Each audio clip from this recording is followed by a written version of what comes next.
Vriende, hartlik goeiemôre. Welkom by ons oggendoordenkings van Uit die Woord Digitaal. Ek is Dominee Adriaan Swart en soos ouer gewoonte is dit vir my heerlik om vir jou te groet in die naam van Jesus Christus, ons verlosser en saligmaker. Hartlik welkom. Kom ons luister vanmôre na die Here se woord uit 2 Korintiërs hoofstuk 6. Ons lees vers 1 tot 2.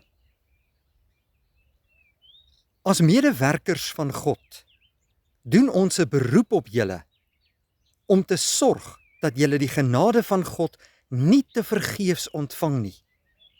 Hy sê, op die regte tyd het ek jou gebede verhoor, en op die dag van redding het ek jou gehelp.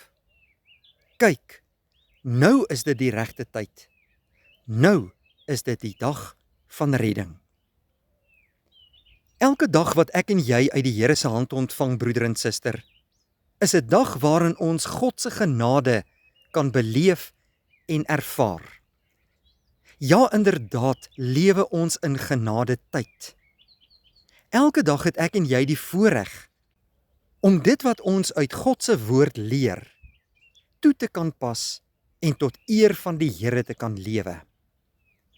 Daar is soveel dae wanneer ons genade tyd mors op wêreldse dinge. En so verkoos ons kosbare tyd om 'n groot verskil in God se koninkryk en in ons eie geloofslewe te maak. Die skrywer van 2 Korintiërs, naamlik Paulus, saam met sy medewerkers, sê in ons teks van vanmôre dat hulle 'n baie ernstige beroep op ons doen om te sorg dat ons die genade van God nie te vergeefs ontvang nie. Genade kan gemors word. Solank ek en jy in hierdie wêreld lewe, ontvang ons genade elke dag uit God se hand. Ja, ons het genade tyd. Maar hierdie tyd gaan verby. Daar gaan 'n dag kom wanneer genade gaan stop.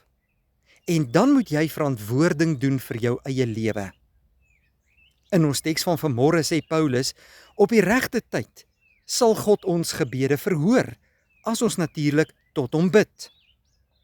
En daar is elke dag geleentheid waarin ek en jy tot geloof in hom kan kom. Die Here wil ons graag help, en hy wil ons graag red, en hy wil nie hê dat ons verlore moet gaan nie, sê 2 Petrus hoofstuk 3. En nou kom doen Paulus vanmôre 'n baie ernstige beroep op ons almal. Kyk, nou is dit die regte tyd. Nou is dit die dag van redding. Moenie uitstel nie, broeder en suster, maar gebruik jou genade tyd. Neem vandag 'n besluit dat jy vir die Here wil leef, dat jy kind van die Here wil wees, dat jy alles in jou vermoë sal doen om volgens sy woord te lewe. En dan sal God jou gebede verhoor, en hy sal redding verseker aan jou gee, en hy sal jou help, sê vers 2. Die Here is 'n genadige God, wat nie behaat in die dood van die sondaar nie, maar daarin dat ons sal bekeer, ons sonde sal laat staan, en tot sy eer sal lewe. Kom ons maak vandag hierdie boodskap ons eie.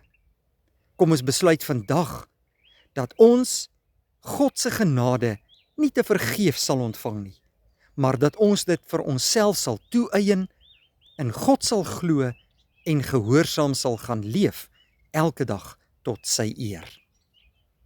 Kom ons bid saam. Here, baie dankie dat ons vanmôre voor U kan stil word in aanbidding. Ons prys U, want U is die enigste God. En ons dank U, Here, dat U 'n God van genade is, wat genade in oorvloed aan ons gee. Baie dankie vir alles wat U vir ons doen, dat U ons liefhet, dat U ons versorg, dat U in ons harte werk, en dat U Uself aan ons kom openbaar deur U woord.